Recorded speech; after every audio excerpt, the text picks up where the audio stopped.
Merhaba sevgili izleyiciler. Uzun bir aradan sonra tekrar birlikteyiz. Yoğun bir gündemle karşı karşıyayız. Özellikle Rojava ile ilgili gelişmeler dikkatlerden kaçmıyor.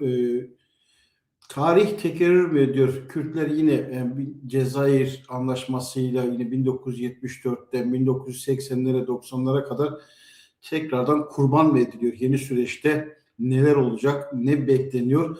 Ve Rojava ile ilgili durumda ne oldu da bu duruma gelindi? Neler yaşandı? Neler yaşanıyor? Herkes şu anda sıcak haberlerle mevcut durumu anlamaya, yorumlamaya, analiz etmeye çalışıyor. Ama görünen o ki önümüzdeki süreç biraz daha karmaşık bir hal alacak. Bunu baştan söyleyelim. Özellikle Rojava ile ilgili gelişmelerde çok büyük değişim söz konusu. Birkaç açıdan değişim var. Rojava güçlerinin ittifak ettiği, görece stratejik olarak ittifak ettiği uluslararası koalisyon, yani IŞİD'e karşı, Esad rejimine karşı Suriye'de son 15 yıldır amansız mücadele veren Demokratik Suriye güçlerinin temelini oluşturan YPG ve YPJ'nin PKK öncülüklü bir devrim yaşanmıştır, Rojava devrimi. Ve bu süreçte özellikle uluslararası koalisyon güçlerinin Rojava ile ilgili son durumla ilgili tutumunda ciddi sorunlar var. Bu sorunlar tarihsel sorumluluk taşıyan, çünkü şu anda Halep'te Şeyh Maksut ve Eşrefiye mahallelerinde başlayan kuşatma ve işgal hareketi aslında Suriye'yi Kürtsüzleştirme, Kürtleri kazanımlarından vazgeçirme, Kürtleri kimlik sahibi ya da statü sahibi olmaktan vazgeçirme operasyonunun parçası haline geldi. Birincisi, şu anda Suriye'de neler oluyor? Şam'da görüşmeler vardı, anlaşmaya varılmıştı ve çeşitli temaslar söz konusuydu. Ama birden Türkiye'de Kuzey Kürdistan'ın demokratik çözüm süreci vardı. Ama Halep'te kuşatma saldırıya dönüştü. Yaklaşık bir yıldır, 6 aydır çatışma görece çok azalmıştı, lokal hal almıştı. Ama Türkiye anti-Kürt mesaisini sürdürdü.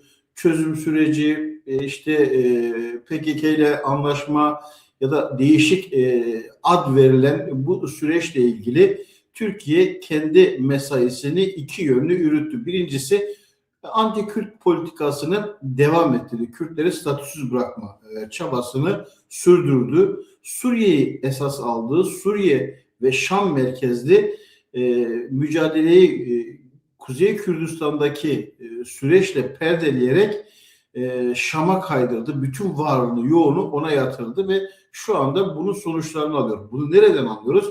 Bunu bugün Recep Tayyip Erdoğan'ın kendi partisinin grup toplantısında işte Haseki'de, Rakka'da, Halep'te özlediğimiz fotoğraf karelerini görüyoruz diyor. İşgalciler süpürüldü diyor. İşgalci dediği Şeyh Maksut ve Eşrefiye'de yaşayan, Halep'te yüzlerce yıldır yaşayan, belki 1000 yılı aşkın bir süredir bir arada yaşayan oranın asli unsurlarını işgalci olarak tanımlıyor. Haseki'yi, Rakka'yı, Derazor'u işte özlediğimiz tablo diyor. Özlediği tablo ne? Şeddade'de cezaevinden IŞİD'lere serbest bırakılma anı. Bu kareyi, yani Kobani düştü düşecek söylemini aslında şu anda Rojava düştü düşecek söylemiyle farklı ifadelerle dile getirmeye çalışıyor. Dolayısıyla Kürtler bu sürece Suriye'de, Rojava'da nasıl gelindi ve şu anda neler oluyor ve bu olanlar önümüzdeki döneme nasıl yansıyacak? Karamsar yaklaşanlar var, gerçekçi yaklaşıp tedirgin olanlar var, ama bir bütün fotoğrafın tümüne baktığımız zaman ortaya ne gibi sonuçlar çıkacak? Bunu analiz etmeye çalışacağız. Rojava'da durum nedir şu anda? Rojava'daki durum Halep'te başlayan çatışma, kuşatma Tapka, Tişrin Barajı çevresine, Kobani kuşatmasına, daha sonra Rakka'ya ve Haseki'ye, Şeddade'ye, oradan da Deir ez-Zor'a uzanan bir hatta çetelerin kışkırtması, Türk devletinin desteğiyle bir saldırı dalgası var. ateşkes ilan edip uyulmayan, anlaşma var deyip sözlü olarak kamuoyunda algı yaratıp Kürtlerle siyasi sorunu çözüyoruz şeklindeki demeçlerin yerine çatışma haberleri giderek daha fazla yaygınlık kazandı. Kürt tarafındaki açıklamalar özellikle Mazlum Abdi'nin, Foza Yusuf'un, daha önceki PYD ve Demokratik Suriye Güçleri temsilcilerinin açıklamalarında müzakere ve diyalog vardı. Siyasal bir zeminde bir uzlaşma söz konusuydu. Görüşmeler yapılıyordu. Uluslararası temsilciler vardı. Ama birden Amerika Birleşik Devletleri başta olmak üzere uluslararası koalisyon güçleri ve bölge devletleri IŞİD'e karşı, Şaria'ya karşı olanlar, İsrail'de dahil olmak üzere tırnak içerisinde durumu farklı bir noktaya çektiler.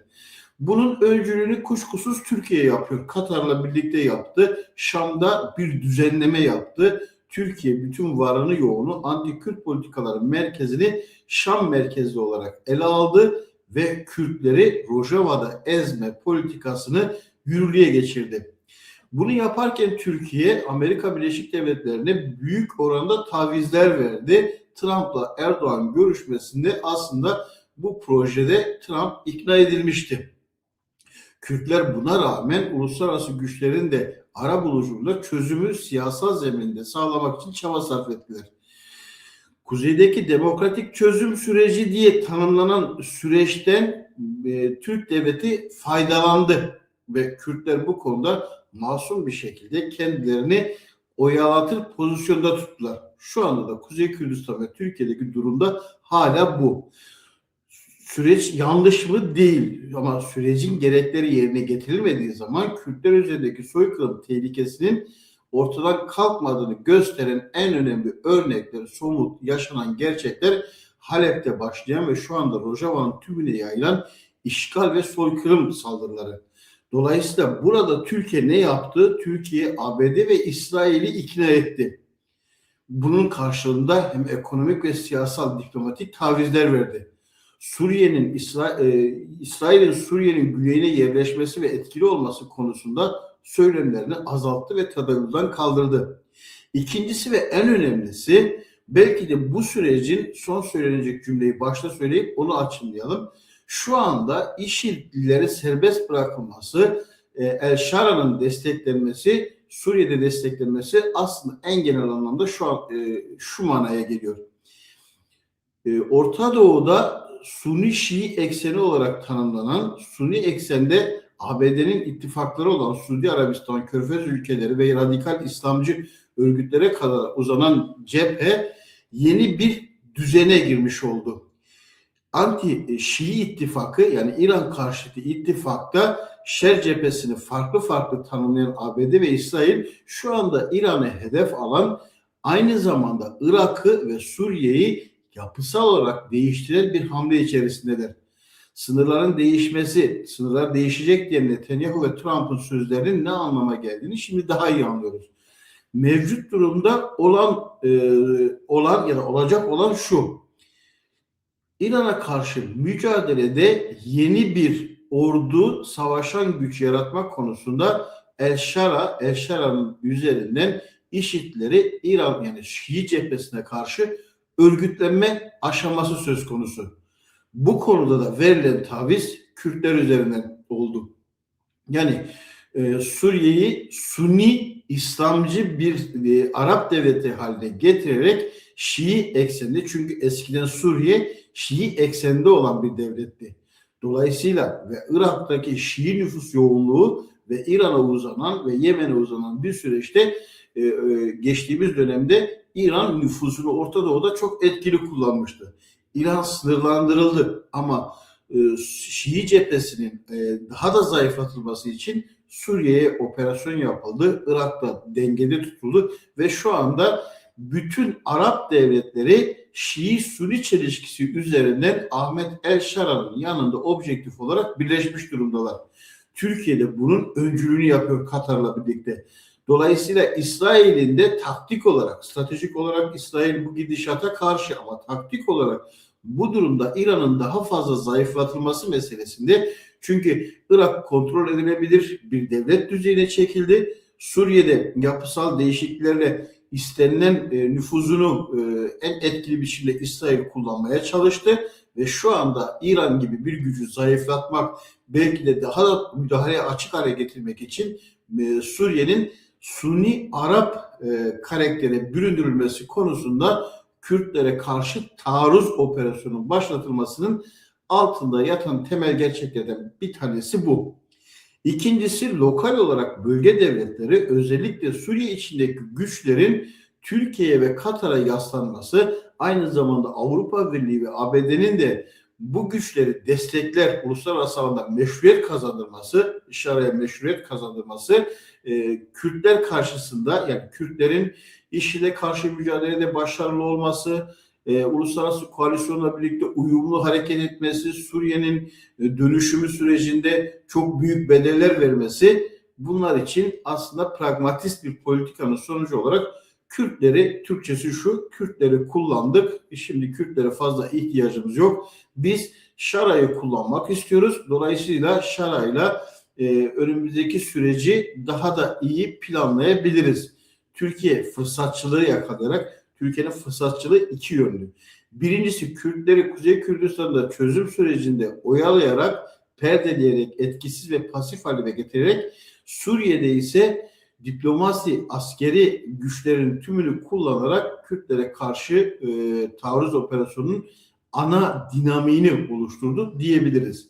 Peki uluslararası koalisyon güçleri, çünkü son açıklamalarda birçok sıcak haber verebiliriz.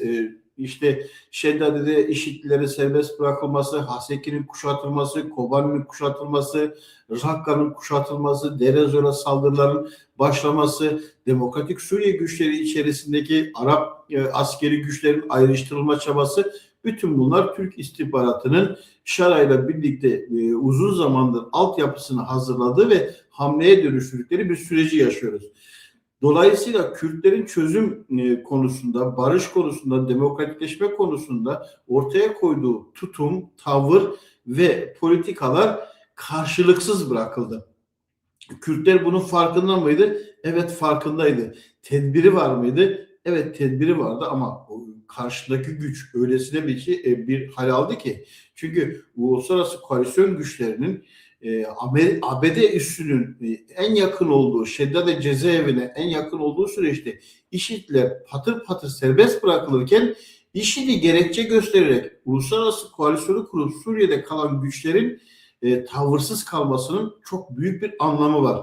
Bu yani Kürtlerin kullanılması, Kürtlerin satışa getirilmesi, Kürtlerin oyalanması ve benzeri söylemleri üretiyor. Kürtler bunu sorguluyor, sorgulayacak da. Ama fotoğrafın bütününe baktığımız zaman Orta Doğu'daki stratejik gelişmeler ve dönüşüm süreçlerinin Kürtlersiz olmayacağı apaçık ortada. Suriye'de konjonktürel olarak, çünkü şöyle düşünün, Rojava devrimi o kadar kuşatıldı ve bir noktaya geldik ki işte Kobani düşecek oldu, Kamuşlu'ya kadar geldi. Birçok noktada saldırılar vardı ve o saldırılar herkesin umudunun bittiği bir noktada Kürt hareketi, Kürt özgürlük hareketi gerillanın öncülüğünde, bunun altını çizerek vurgulamak gerekiyor. Gerillanın öncülüğünde ayağa kalktı ve önemli bir haritayı ortaya çıkardılar. O haritada işte Rojava Kürdistan'ı ve Suriye'nin Arap kentlerin yoğun olduğu Şeddade, Haseki'nin güneyinde ve daha da güneye uzanan Deir ez-Zor, önemli yeraltı zenginliklerin olduğu ve %90'ının aşan bir Arap nüfusu söz konusu, Sunni Arap nüfusu söz konusu, Rakka ve birçok alan, Minbiç, birçok alan Rojava'da Demokratik Suriye güçlerinin kontrolüne geçti. Ama Kürtlerin siyasette ve Suriye'de belirleyici olmasını istemeyen temel güç olan Türkiye, İran'la zaman zaman ittifak yaptı, Rusya ile yaptı, ABD ile yaptı, IŞİD'le yaptı, çetelerle iş tuttu ve sonuçta Kürtleri sınırlandırmaya çalıştı. Afrin işgali, Tlabiyet işgali, Minbiç işgali, Serekani işgali bu konseptin bir parçasıydı. Bütün bu noktada biz bütün yayınlarımızda, bütün analizde ve sahada yaptığımız bütün gözlemlerde şunu altını çizdik. Türkiye, Kürtlerin Rojava'da, Suriye'de statü sahibi olmasını istemiyor. Yani Kuzey Kürdistan'da kendi anayasasına göre Kürtleri tanısa bile diğer parçalarda hiçbir hakkının olmaması için çaba sarf eden bir pozisyondaydı. Ki Kuzey Kürdistan'da da öylesi bir durum söz konusu değil. Yani tanıma gibi bir durum söz konusu değil. Ama Türk devletinin bütün stratejik varlığını güvenceye alan noktası Kürtlerin İran'da, Suriye'de ve Irak'ta kesinlikle statü sahibi olmaması gerektiği. Diyeceksiniz Güney Kürdistan nasıl? Güney Kürdistan'ı kendi güdümünde kendinin belirlediği bir güç olarak görüyor. Kendi arka bahçesi olarak görüyor. Ekonomik olarak Türkiye'yi destekleyen en önemli olanaklardan birisi olarak gördüğü için Türkiye Güney Kürdistan'ı kabul etti ki kabul etmedi aslında. Bir hataydı. Tayyip Erdoğan bunu defalarca söylemişti. Irak'ta yaptığımız hatayı bir daha yapmayacağız. İşte bir daha yapmayacağız dediği o hatanın Türkçe karşılığı ya da bugünkü karşılığı Rojava'daki operasyon, işgal operasyonu, soykırım. Yani Suriye'de Kürtleri göçertme, tehcir etme, yok etme ve soykırım operasyonu. Dolayısıyla bunları daha iyi tanımlamakta fayda var. Meseleyi birçok yönlü ele alabiliriz. Dedim en başta belirttik. Suriye'deki operasyonda Suriye'nin Şii ekseninden tamamen çıkartılıp Suni eksende Arap Suni İslam Devleti karakterine bürünmek. Bununla İran'ı daha da zorlayan, Irak'ı da daha da zorlayan bir pozisyona getirmek. Bu güncel olarak şu anda İsrail'in çıkarlarına uygun. Yani İsrail Kürtlerle ittifak yapmak istiyordu. Türkiye ile çelişkileri vardı. Ama Türkiye ile çelişkileri nüfuz alanlarını arttırma ve Türkiye'yi dengeleme üzerine kurulu. Ne İsrail Devleti ile Türkiye Cumhuriyeti Devleti arasındaki ilişkiler aslında tarihsel bir temeli var. Çok yakın, çok uzun geçmişi olan bir ilişki ama devlet olarak İsrail ile Türkiye'nin stratejik bir işbirliği olduğu dönemler vardı. Benzer politikalar uyguladıkları zamanlar vardı. Düşünün şu anda işte Gazze ikinci aşama operasyonu söz konusu ama Türkiye'den İsrail'in aleyhine tek bir laf, tek bir haber çıkmıyor. Ama Halep'teki ve şu anda Haseke'de, Rakka'daki saldırılar Türkiye'nin gündeminde adeta Türkler zafer kazanmış edasıyla kendi medyasında birçok yorumlar, analizler ve öngörüler ortaya koyuyorlar. Dolayısıyla Türkiye şu anda Rojava'daki operasyonun ana momentini oluşturuyor. Tayyip Erdoğan'ın bugünkü grup toplantısında yaptığı konuşma işte özlediğimiz fotoğraflar. Tayyip Erdoğan'ın özlediğimiz dediği fotoğraflar IŞİD'lerin serbest bırakılması, çetelerin Rojava'ya bir bütün topyekun olarak saldırı dalgasını başlatması. Düşünün ki ateşkes kararları veriliyor. Ateşkes kararları verilmesine rağmen süre tanınıyor ama ona rağmen saldırılar hiç bitmeden devam ediyor.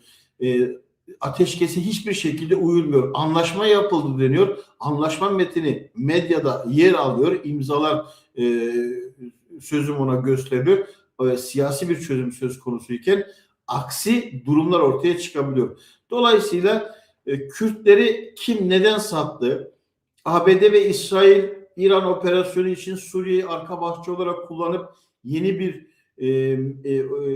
Şii karşıtı, İran karşıtı bir ordu yaratmanın gücü olarak belki Şara'yı değerlendirecek.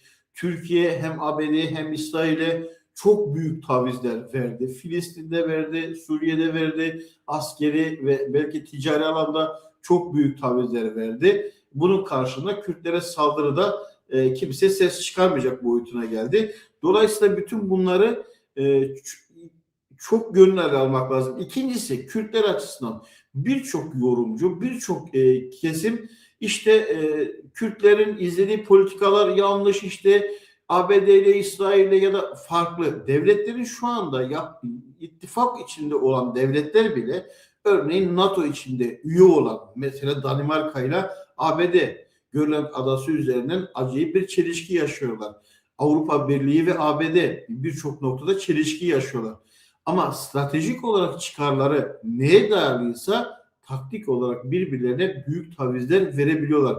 Örneğin Grönland adası üzerindeki tartışmada Danimarkalılar Trump'ı işgalci olarak tanımlarken kendilerine uzak gördükleri için belki de ilgisiz kaldıkları ya da çıkarlarına uyum sağlamadığı için Suriye'deki Kürtlerin kazanımları ya da hayati yaşama gerekçelerini ortadan kaldıran saldırıları görmezden gelebiliyorlar. Ya da işte Şara gibi bir gücü IŞİD'leri serbest bırakan. Düşünün, en büyük çelişki şu. Uluslararası koalisyon gücü neden Suriye'de, neden ABD üsleri var? IŞİD'e karşı mücadele. IŞİD'ler yakalandı, cezaevine konuldu, işte birçok işgal ettiği yerlerden çıkarıldı. Şimdi IŞİD'ler serbest bırakılıyor. ABD'nin birkaç kilometre ötesi, ABD üssünün birkaç kilometre ötesinde ve ABD buna hiç ses çıkarmıyor. Dolayısıyla burada başka bir oyun var. Bu oyun Kürtlerin izlediği politikaların yanlışlığından kaynaklı değil.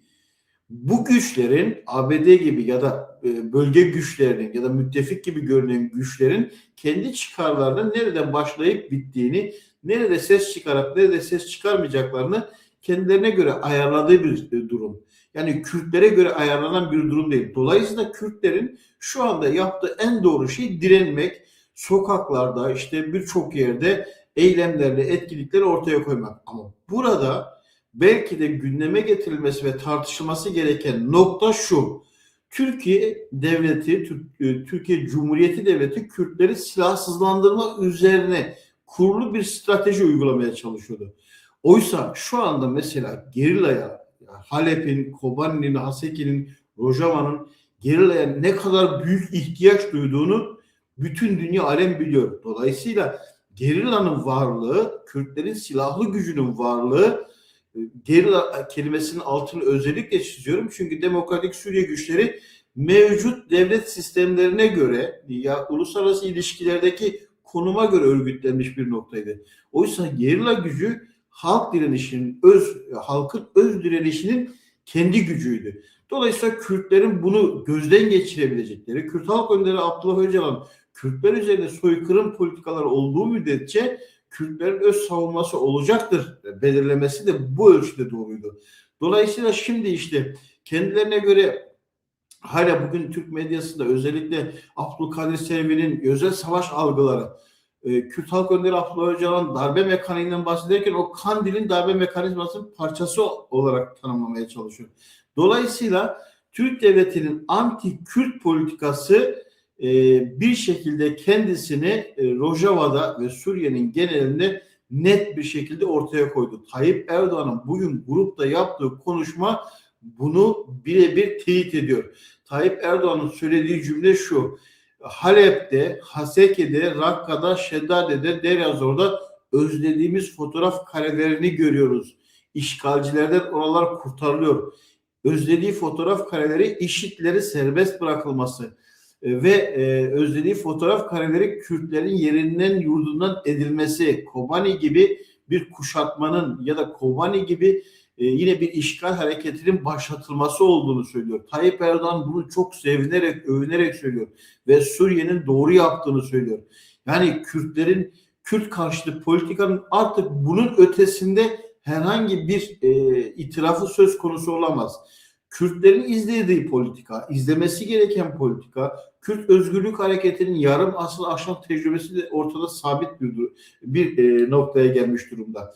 Rojava'da, Başur'da, Rojava'da ve Bakur'da Kürtlerin kendi öz savunmasını, öz örgütlüğünü, meşru örgütlenmesini bıraktıkları anda, direnişi zayıflattıkları, örgütlenmeyi zayıflattıkları anda Türk Devleti'nin yapacağı politika bu. Bu Kuzey Kürdistan'da da kendisini gösterebilir. Bu tehlike. Yani şöyle bir duruma böyle demokratik çözüm süreci var, komisyonlar oluştu. Tamam ama bu örgütlenmeden, Kürtlerin örgütlenmesinden, toplumsal olarak taleplerini ortaya koymasından, eylemden vazgeçmesi anlamına gelmiyor. Kürtlerin kendisini savunmasından vazgeçeceği anlamına gelmiyor. Dolayısıyla gerillanın varlığı Kürtler için çok farklı bir noktadaydı.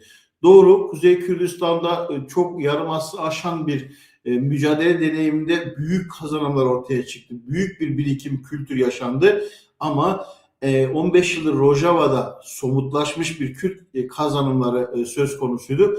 Bunları silmek için işte uluslararası güçleri bile birbirine katan ve Kürt karşıtı hale getiren bir mesai Türkiye Cumhuriyeti Devleti'nin ana mesaisi haline geldi. Bunu görmekte fayda var. Ve gerillanın varlığının ne kadar anlamlı olduğu, öz savunmanın ne kadar anlamlı olduğu Halep'te ve şu anda Rojava'nın kendisini bir şekilde ortaya koyuyor. Bir başka nokta, tamam, Kuzey Kürdistan'da bir süreç var ama süreç var diye Suriye'deki Rojava'daki Kürtlerin soykırımına sessiz kalmak normal bir şey değil ki. Demokratik siyasetin ya da bütün bunları böyle işte iki arada bir derede kalmak, işte böyle eylem yapsak mı yapmasak mı, sokağa çıksak mı, sokağa çıkılmadan Kürtler üzerindeki soykırım tehlikesini durduramaz kimse. Dolayısıyla Kürtlerin odaklanması gereken nokta ne olursa olsun bu bir süreç, konjonktürel bir süreç. Tabii ki stratejik sonuçlar olacak, tabii ki güncel sonuçlar olacak ama Kürtlerin Orta Doğu'da, Suriye'de, Irak'ta, İran'da ve Türkiye'de gidişatı belirleme gücü, nüfuzu kırılmış değil. Sadece Kürtlerin bu konjonktürde ittifak ettiği güçlerin uluslararası koalisyon, Amerika Birleşik Devletleri'nin Rojava'daki yansıması ki bunu Serikali saldırısında da görmüştük. Kobani saldırısında da görmüştük. Kürtlerin direnişi Kobani'de sonuna kadar olmasaydı ABD ve uluslararası koalisyon güçleri işine müdahaleye girmeyecekti. Son ana kadar hepsi bekledi. Dolayısıyla Kürtler üzerinde Türk devleti Kürtlerin iradesini kırmak için tacizde bulunuyor, saldırıda bulunuyor. Başka güçleri kullanarak kendisi adına başka güçleri savaştırarak kendisini temize çıkarmak istiyor. Ama Kürtler direndi, ne yazık ki direnerek var olmak, yani normal işte siyasal koşullar, müzakere, demokratik çözüm süreçleri Suriye'de sonuç vermedi. Saldırı dalgasıyla başladı. Türkiye'de de bu olasılık yok mu? Var. Bu olasılık her zaman için var. Ve Suriye'deki bu saldırı dalgasının, Rojava'daki bu saldırı dalgasının doğru algılanması gerekiyor. İşte Kürtler zayıfladı, yalnız bırakıldı. Evet, Kürtleri satanlar oldu. Bu süreçte Kürtlere sırtını dönenler oldu. Kürtlerin beklentisi olan bazı güçlerin Kürtleri yarı yolda bıraktığı, işgalcilerle saldırıları açık hale getirerek kendi verdikleri sözleri ya da sorumluluklarını yerine getirmediler. Ama hiçbir zaman Kürt Özgürlük Hareketi'nin ortaya çıkardığı önemli bir gerçeklik vardı. APO'cu harekette de bunu görüyoruz. Başkasına dayanarak kendisini var etmedi. Yani ne Çin'e, ne Sovyetlere, ne Arnavutluğa dayanarak bir sosyalizm, bir ulusal kuruluş mücadelesi ortaya çıkarmadı. Hepsinden etkilendi, esinlendi ama kendi öz gücünü ortaya çıkardı. Kürt gerillası, Kürt gerçeği, Kürt özgürlük hareketi, Kürt devrimi, Kürt serhıldanı, Rojava devrimi, bütün bunlar kendi öz dinamikleriyle ortaya çıktı.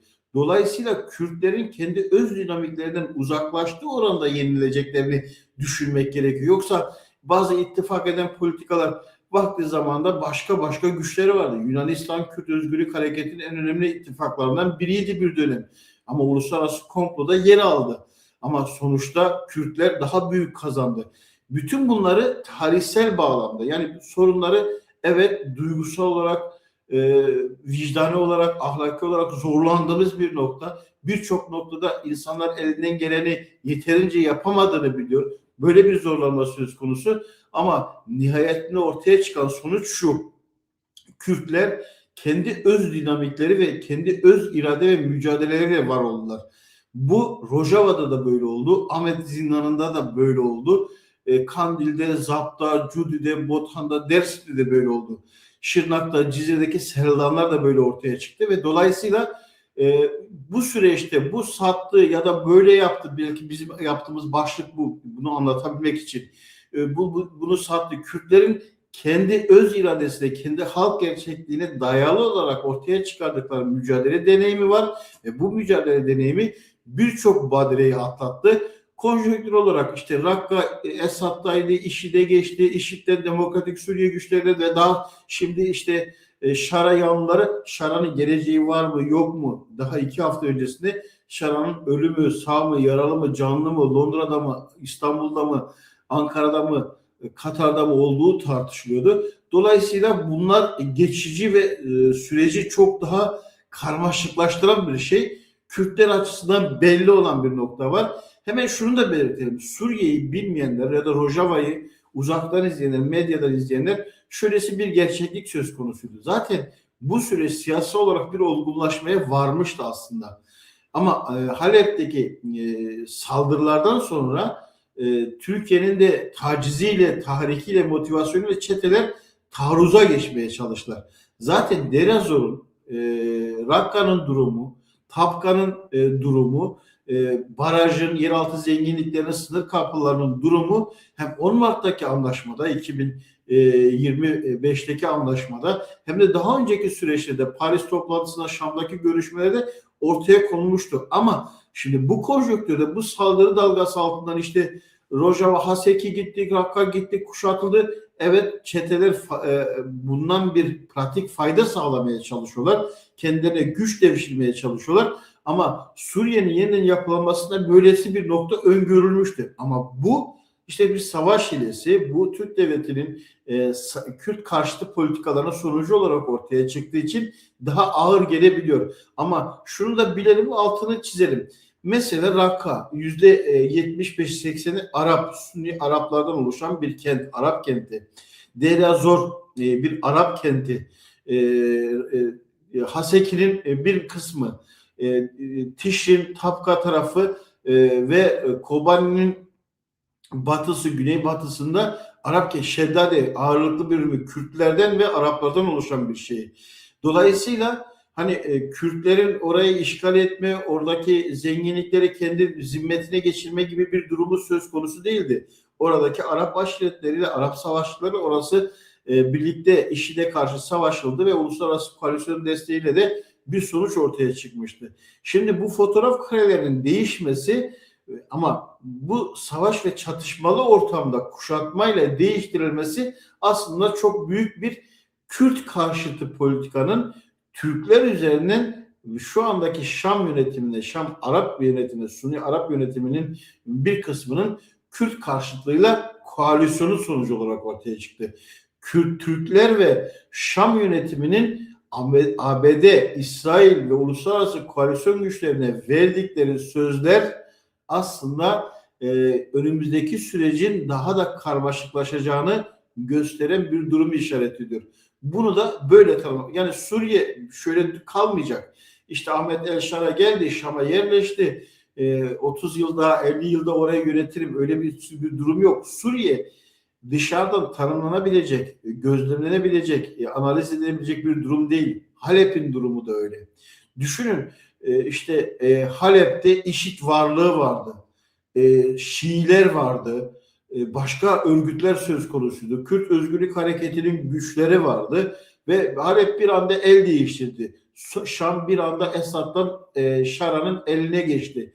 Bütün bu operasyonlar bir yıl içerisinde oldu. Ve bu son bir yılı değerlendirdiğimizde işte 15 yıldır Kürtlerin hakimiyetinde, idaresinde ya da Kürt özgürlük güçlerinin, demokratik Suriye güçlerinin yönetiminde olan bir gerçeklik söz konusu. Bu gerçeklik el değiştiriyor.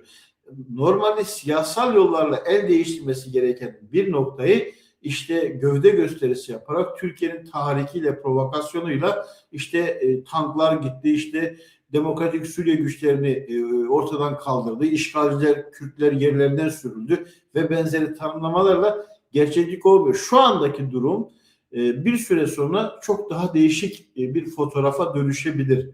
Ve şunu Suriye'deki bu gelişmelerin İran'dan çok bağımsız olmadığını düşünelim. Yani İran gibi bir devleti zayıflatmak için ABD ve İsrail Sunni İslamcı radikal örgütlere yeniden ihtiyaç duydu. Sovyetlere karşı nasıl ki Talibanlara ihtiyaç duyduysa şu anda o politikayı güncellemiş durumda.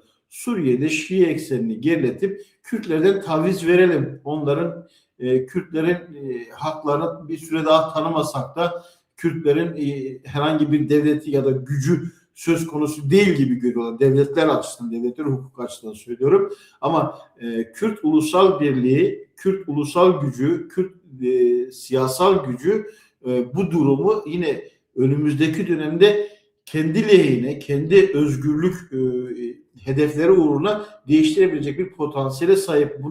Bunu böyle görmekte fayda var.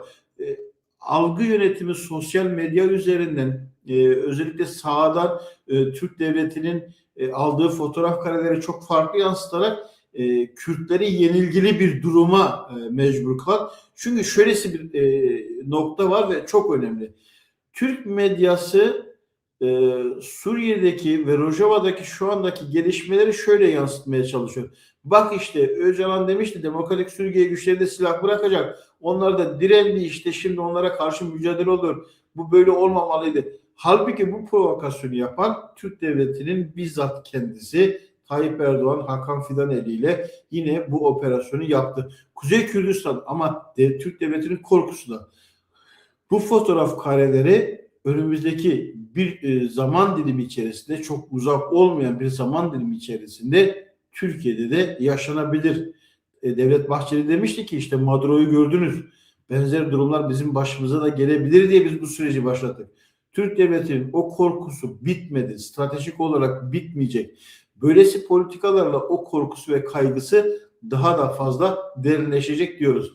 Uzun bir aradan sonra sizlerle birlikte olun. Bu süreçle ilgili yorum ve analizlerde bir şekilde boş bırakmamaya çalıştım. Çok teşekkür ederim. Tekrar buluşuncaya dek hoşça kalın diyorum. İzlediğiniz için teşekkür ederim.